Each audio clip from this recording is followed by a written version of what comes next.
Hello बच्चों, कैसे हैं आप सभी लोग। मैं आशा करता हूं कि आप सभी लोग अच्छे होंगे। तो चलिए आज मैं आप सभी लोगों को एक नया अध्याय पढ़ाऊंगा जिसका नाम है अम्ल, क्षार एवं लवण। तो बच्चों, ये रसायन विज्ञान का जो दूसरा चैप्टर है बहुत ही महत्वपूर्ण है। तो चलिए इसको स्टार्ट करते हैं। तो सबसे पहले बच्चों, हम समझते हैं कि रासायनिक यौगिकों को हम कितने भागों में विभाजित कर सकते हैं। तो बच्चों, रासायनिक यौगिक को हम उनके गुणों के आधार पर अम्ल, क्षार और लवण के रूप में वर्गीकृत करते हैं। यानी कि जितने भी रासायनिक यौगिक हैं उन सभी को हम 3 भागों में विभाजित करते हैं। या तो वो रासायनिक यौगिक अम्ल होंगे, या फिर वो क्षार होंगे, या फिर वो लवण होंगे। तो बच्चों चलिए स्टार्ट करते हैं। आपका पहला है अम्ल, यहाँ देख रहे हैं, जिसको कहा जाता है एसिड। तो प्रारंभ में अम्ल को उसके स्वाद के अनुसार और लिटमस पेपर के परीक्षण के द्वारा जांचा जाता था कि यह अम्ल है कि क्षार है। जैसा कि पहले लोग अम्ल को जानते थे कि यह खट्टा ही होता है, यानी कि अम्ल वह पदार्थ होता है जो स्वाद में खट्टा हो। यानी कि अम्ल जो होता है उसको आप चखेंगे तो वो खट्टा होगा। यानी कि जो भी पदार्थ खट्टा होता है उसे अम्ल कहते हैं। अम्ल जो है वो नीले लिटमस पेपर को लाल रंग में बदल देता है। यानी कि जब आप नीले लिटमस पेपर के ऊपर थोड़ा सा अम्ल डालेंगे तो वो लाल में बदल जाएगा। अम्ल का मतलब है जो पदार्थ स्वाद में खट्टा होगा उसे ही अम्ल कहेंगे। परंतु बाद में एक नए वैज्ञानिक आए जिन्होंने एक नया सिद्धांत दिया जिसका नाम है अर्हेनियस का सिद्धांत। बच्चों, अर्हेनियस का सिद्धांत बहुत ही महत्वपूर्ण है। चलिए इसको समझते हैं कि अर्हेनियस का सिद्धांत क्या है। तो बच्चों, अर्हेनियस सिद्धांत के अनुसार अम्ल वह पदार्थ होता है जो जल में घुलकर H+ आयन देता है। यानी कि यदि हम अम्ल को जल में घोल देंगे तो वो उसमें पूरी तरह से घुल जाएगा और घुलने के बाद हमको H+ आयन देगा। जैसा कि यहाँ हम चित्र में दिखा रहे हैं कि अम्ल को आप जल में घोलेंगे तो इस तरह से H+ आयन आपको मिलेगा। तो जिस भी रासायनिक यौगिक में H+ आयन मिलेगा समझ जाइएगा कि वह रासायनिक यौगिक अम्ल ही है। तो अर्हेनियस के अनुसार अम्ल वे यौगिक होते हैं जो जल में घुलकर H+ आयन देते हैं। ये हो गया आपका अर्हेनियस सिद्धांत, जो कि बहुत ही महत्वपूर्ण है। अब उसके बाद आता है कि अम्ल के प्रकार। यहाँ देखिए, अगला नंबर है आपका अम्ल के प्रकार। तो बच्चों, अम्ल 2 प्रकार का होता है। अम्ल 2 प्रकार का होता है। पहला है आपका, देखिए यहाँ पर, प्रबल अम्ल, और दूसरा है आपका दुर्बल अम्ल। तो चलिए हम समझते हैं कि प्रबल अम्ल क्या होता है। तो बच्चों, प्रबल अम्ल वह अम्ल होता है जो जल में घुलकर पूर्ण रूप से वियोजित होकर के हमें H+ आयन देता है। इसका मतलब है कि वह अम्ल जो जल में पूरी तरह से घुल जाए उसे हम प्रबल अम्ल कहते हैं।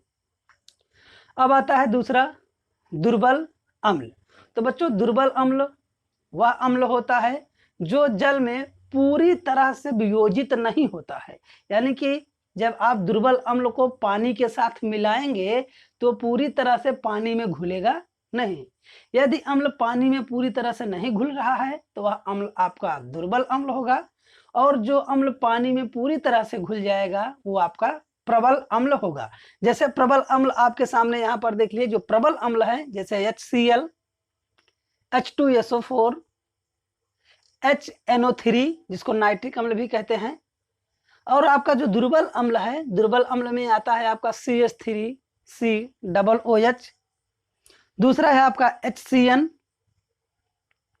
और तीसरा है आपका HCOOH। तो चलिए प्रबल अम्ल का एक उदाहरण देख लेते हैं। जैसा कि आप देख रहे हैं यहाँ पर, प्रबल अम्ल आपका है एक H2SO4। जब आप इसको विभाजित करेंगे तो आपको मिलेगा 2H प्लस आयन प्लस करके आपको मिलेगा H, मतलब C नहीं मिलेगा, आपको मिलेगा SO4 माइनस 2 आयन। यानी कि जब आप H2SO4 को दो भाग में विभाजित करेंगे तो आपको देख लीजिए यहाँ पर H2SO4 आप इसको जब विभाजित करेंगे तो ये उत्क्रमणीय अभिक्रिया होगी। उत्क्रमणीय का मतलब है कि आप इसको प्राप्त कर सकते हैं, इससे आप फिर से इसको प्राप्त कर सकते हैं। तो ये हो जाएगा आपका 2H प्लस प्लस करके यहाँ पर मिलेगा आपका SO4 माइनस 2 आयन या 2 माइनस आयन, ऐसा भी कर सकते हैं। तो देख लीजिए आप कि हम H2SO4 को जब अलग किए हैं तो हमको एक मिला है H प्लस आयन और SO4 माइनस 2 आयन। ये देखिए तो यहाँ पर हमको H प्लस आयन मिल गया, इसका मतलब ये आपका प्रबल अम्ल है। अब बात आती है कि अम्लों के भौतिक गुण, यानी कि अम्ल के क्या क्या भौतिक गुण होते हैं। तो बच्चों अम्ल जो होता है वह प्रबल संक्षारक होता है। पहला है आपका अम्ल प्रबल संक्षारक होता है। यहाँ पर आप देखिए ये यहाँ पर दिया गया है कि अम्ल प्रबल संक्षारक होता है। दूसरा है अम्ल स्वाद में खट्टे होते हैं, यानी जो भी अम्ल होंगे वो स्वाद में खट्टे होंगे। और तीसरा नंबर आता है आपका अम्ल नीले लिटमस पेपर को लाल कर देते हैं। तो ये हो गए आपके अम्ल के भौतिक गुण। अब आ जाता है आपका अम्लों के रासायनिक गुण। तो बच्चों अब चलिए सीखते हैं कि अम्लों के रासायनिक गुण कौन कौन से हैं। तो अम्ल के रासायनिक गुण में आपका पहला नंबर आएगा धातुओं से अभिक्रिया, यानी कि धातु के साथ अम्ल की अभिक्रिया, ये पहला रासायनिक गुण है। यहाँ देख रहे हैं आप, लिखा भी गया है कि अम्ल का धातुओं के साथ अभिक्रिया। तो बच्चों जो आपका अम्ल होगा, अम्ल को यदि हम धातु के साथ मिलाएं, एक तरफ आप अम्ल लीजिए इस हाथ में, इस हाथ में आप कोई सक्रिय धातु ले लीजिए ऐसे और दोनों को मिला दीजिए। दोनों को ऐसे आप मिला देंगे, जब आप मिलाएंगे दोनों को तो आपको एक गैस मिलेगी और वो गैस होगी हाइड्रोजन गैस। यानी कि जब भी आप अम्ल की क्रिया किसी धातु से करवाएंगे तो हमें हाइड्रोजन गैस मिलेगी। जैसा कि यहाँ पर आप देख लीजिए, एक हम रासायनिक समीकरण आपको बना के दिखा रहे हैं, इसको देखिएगा। जैसे आपका ये हो गया Fe का मतलब है लोहा। Fe को जब हम क्रिया करवाएंगे एक प्रबल अम्ल के साथ तो प्रबल अम्ल आपका हो जाएगा 2HCl। तो देखिए हमने लोहे की क्रिया एक प्रबल अम्ल हाइड्रोक्लोरिक अम्ल के साथ करवाया है। यह आपका लोहा है, फेरस जिसे कहते हैं लोहा, और ये हो जाएगा आपका हाइड्रोक्लोरिक अम्ल, हाइड्रोक्लोरिक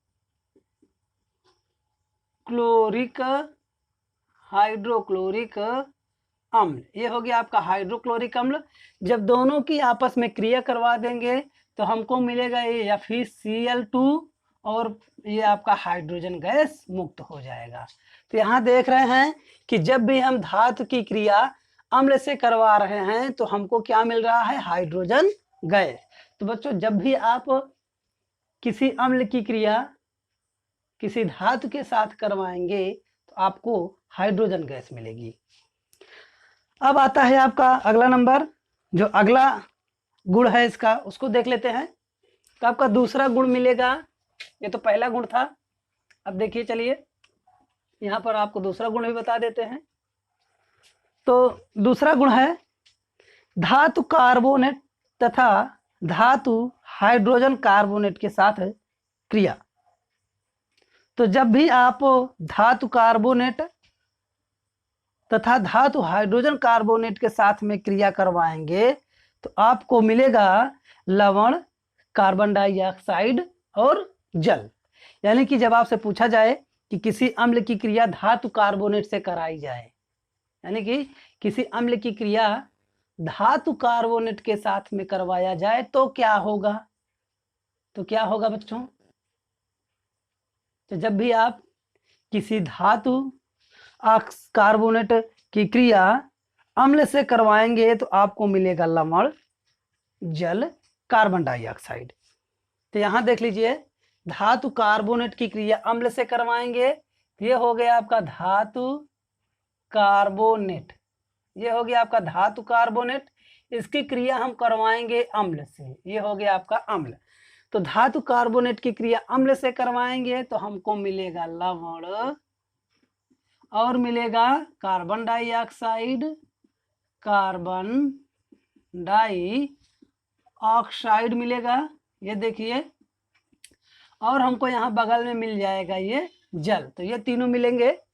धातु कार्बोनेट की क्रिया अम्ल से करवाने पर आपको मिलेगा लवण, कार्बन डाइऑक्साइड और जल, ये तीनों मिलेंगे। तो चलिए इसका रासायनिक समीकरण हम देखते हैं। तो आपका धातु कार्बोनेट होगा CaCO3, ये हो गया आपका CaCO3, ये आपका है धातु कार्बोनेट। धातु कार्बोनेट की क्रिया हम करवाएंगे HCl के साथ में। तो यहाँ देख लीजिए HCl, ये है ये अम्ल, ये हो गया धातु कार्बोनेट, ये हो गया अम्ल। तो क्रिया करवाएंगे तो हमको मिलेगा लवण, पहले हमको मिलेगा लवण, तो लवण हो जाएगा आपका CaCl2 प्लस अगला मिलेगा आपको जल H2O और अंत में मिल जाएगा आपका CO2। तो यहाँ देख रहे हैं आप कि धातु कार्बोनेट की क्रिया जब अम्ल से करवाए हैं तो हमको मिला है कैल्शियम क्लोराइड, जल और कार्बन डाइऑक्साइड। तो ये हो जाएगा आपका धातु कार्बोनेट के साथ अम्ल की क्रिया। तो यहाँ पर आप देख रहे हैं कि कितनी अच्छी तरह से आपको पूरा समझ में आ रहा होगा। अब चलते हैं अम्लों का उपयोग, यानी कि अम्लों के उपयोग, कि अम्ल का उपयोग कहाँ किया जाता है, अम्ल जो होगा इसका उपयोग हम कहाँ करेंगे। तो अम्ल का उपयोग हम सबसे पहले तो बारी बारी से प्रत्येक अम्ल का बता देता हूँ। जैसे पहला है आपका, यहाँ पर देखिए ये सल्फ्यूरिक अम्ल, यहाँ देख लीजिए आप सब लोग, पहला है आपका सल्फ्यूरिक अम्ल। तो H2SO4 का उपयोग हम लेड बैटरियों में करते हैं। जो बैटरी बनाई जाती है, आप देखे होंगे जो गाड़ियों में बैटरी लगती हैं, 4 पहिया, 2 पहिया, 2 पहिया में तो नहीं, 4 पहिया, 10 पहिया, और घरों में जो बैटरियां उपयोग की जाती हैं इन्वर्टर में, उन सभी में हम H2SO4 डालते हैं, यानी सांद्र सल्फ्यूरिक अम्ल उसके अंदर डाला जाता है। ये तो हो गया पहला। दूसरा है पेट्रोलियम उद्योग में, यानी कि जो पेट्रोल का उद्योग होता है उसमें भी हम सांद्र सल्फ्यूरिक अम्ल का उपयोग करते हैं। तो सांद्र सल्फ्यूरिक अम्ल का उपयोग हम बैटरी में करते हैं, पेट्रोलियम में करते हैं, उर्वरक उद्योग में करते हैं, जो आप उर्वरक खाद बनाते हैं उसमें किया जाता है, और प्लास्टिक उद्योग में किया जाएगा, और कृत्रिम रेशा बनाने के लिए, ये कृत्रिम रेशा। तो इन 5 स्थानों पर हम सांद्र सल्फ्यूरिक अम्ल का उपयोग करते हैं। तो फिर से देख लेते हैं। चलिए, पहला है आपका उर्वरक, चीनी नहीं होगा, उर्वरक होगा, प्लास्टिक होगा, पेट्रोलियम होगा। पेट्रोलियम के बाद आपको क्या बताए थे, बैटरी में होगा, जो बैटरी आप लगाते हैं, और रेशम बनाने में। अगला है आपका नाइट्रिक अम्ल। तो बच्चों नाइट्रिक अम्ल का उपयोग देखते हैं कहाँ होगा। नाइट्रिक अम्ल का उपयोग सोना और चांदी के शुद्धिकरण में, यानी सोना और चांदी के शुद्धिकरण में किया जाता है। और नाइट्रिक अम्ल का उपयोग उर्वरक बनाने में भी किया जाता है, औषधि बनाने में किया जाता है, और जो विस्फोटक पदार्थ होते हैं, विस्फोटक पदार्थ में भी हम नाइट्रिक अम्ल का उपयोग करते हैं। तो ये हो गया आपका नाइट्रिक अम्ल। अगला अम्ल जो आएगा आपका वो है हाइड्रोक्लोरिक अम्ल। हाइड्रोक्लोरिक अम्ल का उपयोग हम जैसे कपड़ा रंगने के लिए, जो कपड़ा पहनते हैं उसको पेंट करने के लिए हाइड्रोक्लोरिक अम्ल का उपयोग किया जाता है। और अगला नंबर है कि लोहे को पेंट करने से पहले उसको साफ करने में किया जाता है। जैसे आप पेंट करते हैं लोहा को ना, तो लोहे को पेंट करने से पहले उसको आप हाइड्रोक्लोरिक अम्ल से जब साफ कर देंगे तो उसकी सारी गंदगियां निकल जाएंगी, तो आप उसमें पेंट लगाते हैं। इस तरह से आपने देखा कि अम्ल का उपयोग कहाँ कहाँ किया जाता है। अब चलते हैं क्षार। तो बच्चों आपका दूसरा नंबर है आपका अम्ल हो गया है। अब आएगा आपका क्षार।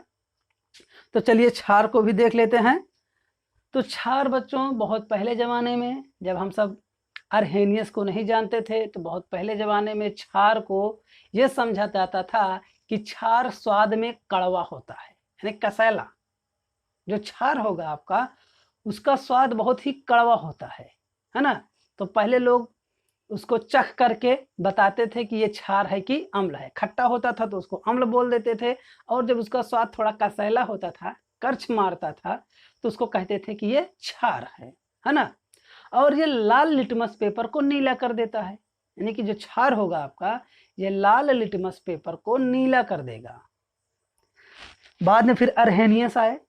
अर्हेनियस सिद्धांत के अनुसार, जो अर्हेनियस थे उनका भी सिद्धांत देख लीजिए। उन्होंने बताया कि यदि हम क्षार को जल के साथ मिलाएं, यानी कि आप क्षार ले लीजिए, क्षार को जल के साथ जब आप मिलाएंगे तो वो पूरी तरह से जल में घुल जाएगा, और घुलने के बाद आपको OH माइनस आयन देगा। ये था अर्हेनियस का सिद्धांत। तो चलिए अर्हेनियस का सिद्धांत देख लेते हैं। तो अर्हेनियस के सिद्धांत के अनुसार क्षार वह रासायनिक यौगिक होता है जो जल में घुलकर OH माइनस आयन देता है, उसे क्षार कहते हैं। तो जल के साथ जब आप क्षार को मिलाएंगे तो वो OH आयन देगा। अब बात आती है क्षार के प्रकार।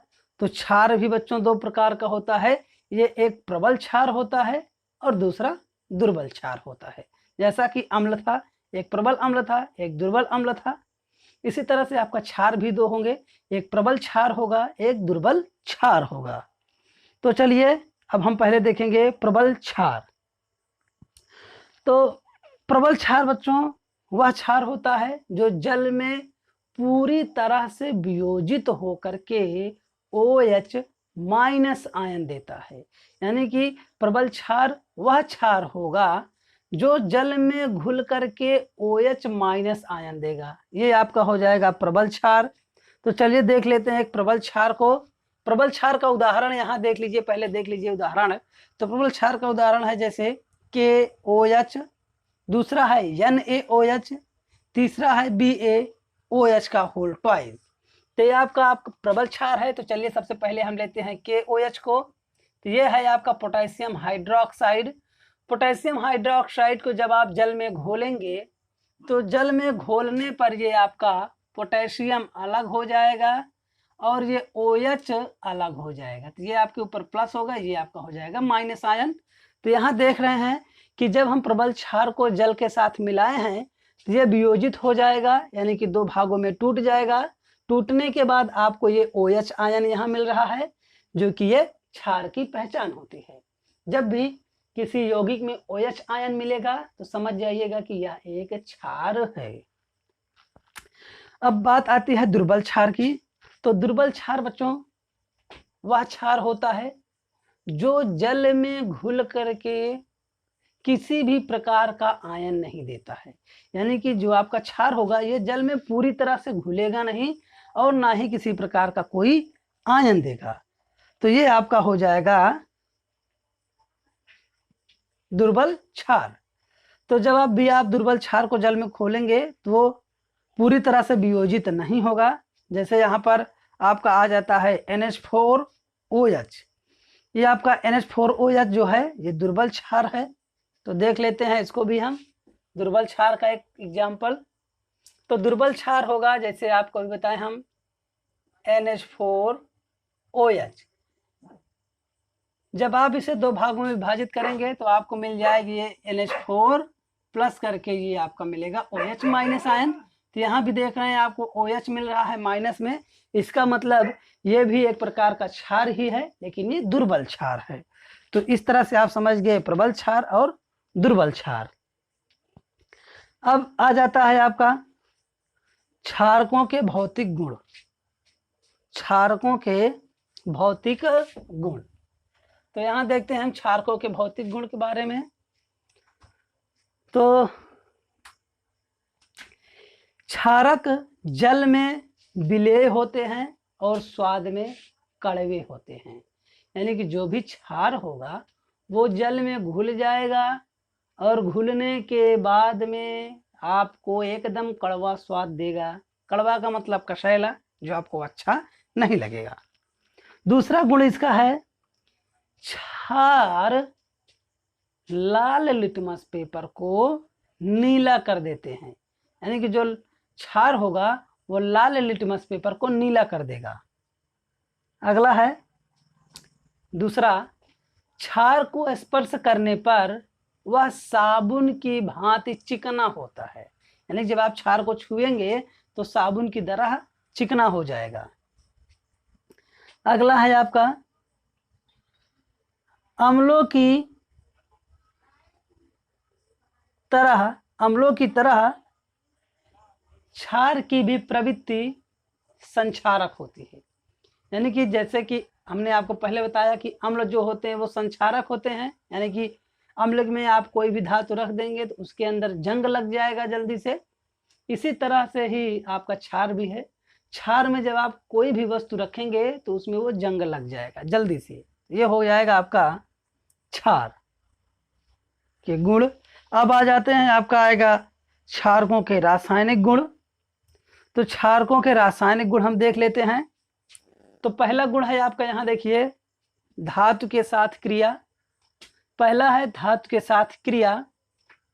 तो इसमें है कि प्रबल क्षार सक्रिय धातुओं से क्रिया करके हाइड्रोजन गैस उत्पन्न करते हैं। यानी कि जो भी आपके प्रबल क्षार होंगे, इन्हें जब आप धातु के साथ मिलाएंगे तो आपको हाइड्रोजन गैस मिलेगी। तो चलिए यहाँ पर देखते हैं। ये आपका हो गया प्रबल क्षार। प्रबल क्षार को आप सक्रिय धातु के साथ मिलाइएगा। ये है सक्रिय धातु। जब आप सक्रिय धातु के साथ में मिलाएंगे तो आपको मिल जाएगा यहाँ पे हाइड्रोजन गैस। यहाँ लिख देता हूं मैं हाइड्रोजन गैस। ये हो जाएगा आपका हाइड्रोजन गैस मिलेगी और आपको मिल जाएगा लवण। ये हो गया। तो जब भी आप प्रबल क्षार की क्रिया सक्रिय धातु से करवाएंगे तो आपको हाइड्रोजन गैस और लवण मिलेगा। तो चलिए इसका एक रासायनिक समीकरण भी देख लेते हैं। तो यहाँ पर रासायनिक समीकरण होगा आपका Zn। ये हो गया जिंक। ये है आपका जिंक जो कि सक्रिय धातु है। जिंक की क्रिया हम प्रबल क्षार के साथ में करवाएंगे। तो प्रबल क्षार हमने आपको बताया ही था कि NaOH होगा। ये आपका प्रबल क्षार है, इसको हम क्रिया करवा रहे हैं। तो जब भी आप इन दोनों की क्रिया करवाएंगे तो आपको मिलेगा Na2ZnO प्लस H2। तो यहाँ आप देख रहे हैं कि ये हाइड्रोजन गैस निकल रही है और जो ये आपका बना है ये आपका है लवण। तो जब भी आप प्रबल क्षार की क्रिया सक्रिय धातु से करवाएंगे तो आपको मिलेगा हाइड्रोजन गैस और लवण, जो कि यहाँ पर एक एग्जाम्पल आपको दिए हैं, इसको भी देख लीजिएगा, जो कि बहुत ही महत्वपूर्ण है। अब चलिए हम आगे चलते हैं। क्षारकों का जो उपयोग है ज़्यादा इम्पोर्टेंट है नहीं, इसलिए हम क्षारकों की जो प्रयोग है, उपयोग है, उसको इग्नोर कर देते हैं, क्योंकि जो मैं आपको पढ़ा रहा हूँ ये इम्पोर्टेंट चैप्टर है। और जो इसमें इम्पोर्टेंट होंगे, जो आपके परीक्षा के लिए बहुत ही महत्वपूर्ण है, मैं उन्हीं को पढ़ा रहा हूँ, क्योंकि आपका समय भी वेस्ट ना हो और आपको जो मैं बताऊँ वो आपको परीक्षा में भी मिले। इसलिए जो इम्पोर्टेंट है मैं उसी को पढ़ा रहा हूँ। तो चलिए अगला देखते हैं। अगला आ जाएगा आपका, एक आता है अम्ल तथा क्षार के बीच अभिक्रिया। तो यहाँ आप देख रहे हैं, देख लीजिए, इसको पहले मिटा देते हैं तभी आएगा यहाँ पे। यह है आपका अम्ल। देखिए यहाँ पर अम्ल तथा क्षार के बीच अभिक्रिया। तो यहाँ आपको मैं बताने चल रहा हूँ अब कि जब अम्ल और क्षार को आपस में मिलाया जाए तो क्या होगा। अभी आपने देखा कि अम्ल को धातु के साथ मिलाया, फिर हमने क्षार को धातु के साथ मिलाया। अब हम अम्ल और क्षार इन दोनों को आपस में मिला देंगे। यानी कि हम यहाँ पर अम्ल लेंगे और लेंगे इसके साथ में क्षार, दोनों को मिलाएंगे तो देखते हैं क्या बनेगा। तो चलिए पहले इसको हम समझते हैं। अम्ल क्षार से क्रिया करके उसके प्रभाव को नष्ट कर देता है। यानी कि जब जो अम्ल होता है वो क्षार के साथ जब मिलाया जाएगा तो क्षार जो होगा वो अम्ल के प्रभाव को नष्ट कर देता है। यानी कि जब क्षार को आप अम्ल के साथ में मिला देंगे तो जो अम्ल का प्रभाव होता है वो खत्म हो जाता है। जैसा कि आप सभी लोगों के पेट में कभी एसिडिटी होती होगी। एसिडिटी का मतलब होता है अम्लीयता। आपके पेट में जलन होना शुरू हो जाता होगा तो आप क्या करते हैं, इनो पीते हैं। तो इनो एक प्रकार का क्षार ही है। जब आप इनो को पी लेते हैं तो अम्ल के प्रभाव को वो नष्ट कर देता है। यानी कि आपके पेट की जो जलन होती है वो जल्दी से ठीक हो जाती है। तो इसका सीधा सीधा उत्तर होगा कि जब हम अम्ल को किसी क्षार के साथ क्रिया करवाएंगे तो क्षार अम्ल के प्रभाव को नष्ट कर देता है और ये दोनों मिल करके जल एवं लवण बनाते हैं। यानी कि अम्ल और क्षार को जब आप आपस में मिलाएंगे तो ये एक प्रकार का लवण और जल बनेगा। इसी क्रिया को हम उदासीनीकरण भी कहते हैं। तो आपसे परीक्षा में पूछा भी जा सकता है कि उदासीनीकरण किसे कहते हैं। तो आप बताइएगा कि जब अम्ल एवं क्षार की क्रिया करवाई जाती है तो ये दोनों एक दूसरे के प्रभाव को नष्ट कर देते हैं और एक नया उत्पाद बनता है जो लवण एवं जल होता है। इसी क्रिया को उदासीनीकरण कहते हैं। उदासीनीकरण का मतलब है दोनों के गुण को नष्ट कर देना। यानी कि ना तो वहां पर अम्ल का कोई प्रभाव रह जाएगा और ना ही वहां पर क्षार का प्रभाव रह जाएगा। यानी कि ये दोनों प्रभाव नष्ट हो जाएंगे। इसी को हम कहते हैं उदासीनीकरण। यानी कि उदासीन हो जाएगा, ना तो अम्ल होगा ना ही क्षार होगा। जब ना तो अम्ल का प्रभाव होगा और ना ही क्षार का प्रभाव होगा तो इसी क्रिया को हम कहते हैं उदासीनीकरण। तो चलिए यहाँ पर देखिए, एक अम्ल है और यहाँ पर क्षार। अम्ल और क्षार को आपस में मिला देंगे तो यहाँ पर बन जाएगा आपका ये लवण और ये बनेगा जल। इसी लवण और जल बनने की क्रिया को ही हम उदासीनीकरण कहते हैं। तो चलिए यहाँ पर एक लेते हैं अम्ल HCl और यहाँ पर क्षार है NaOH।